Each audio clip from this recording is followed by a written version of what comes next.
Perkenalkan, nama saya Asniar dari Prodi Akuntansi 23 dengan NIM 230930812004. Kali ini saya akan memaparkan materi ke-6 yang dimana materi ini berjudul penegakan hukum di Indonesia.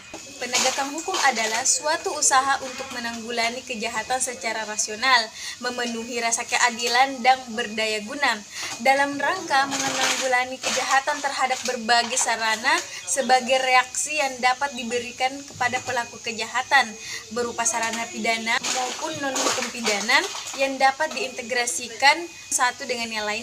Adapun konsep-konsep mengenai hukum yaitu satu, konsep penegakan hukum yang bersifat total yang menuntut agar semua nilai yang ada di belakang norma hukum tersebut ditegakkan tanpa terkecuali.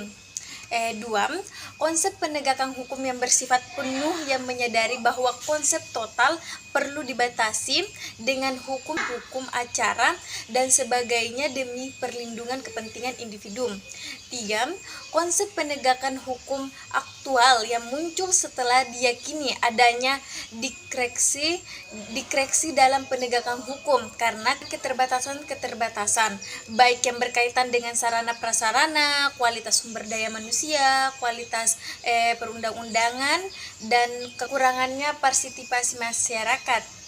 Adapun penegakan hukum yang dibedakan menjadi dua, yaitu satu, ditinjau dari sudut subjeknya. Dalam arti luas, proses penegakan hukum melibatkan semua subjek hukum dalam setiap hubungan hukum. Dua, ditinjau dari sudut objektifnya.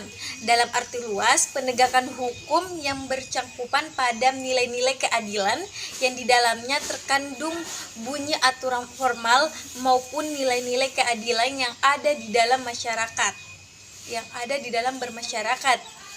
Adapun faktor-faktor penegakan hukum yang dimana yaitu faktor hukum sendiri, faktor penegakan hukum, faktor sarana dan fasilitas, faktor masyarakat, faktor budaya. Yang dapat kita bahas juga di sini adalah pentingnya peran pemerintah dalam penegakan hukum.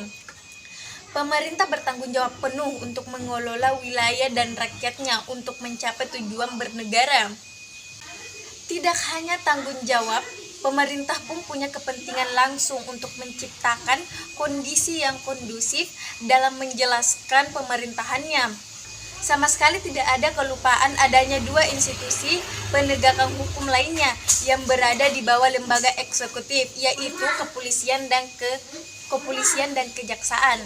Sekian penyampaian materi dari saya. Wabillahi taufiq walhidayah. Assalamualaikum warahmatullahi wabarakatuh.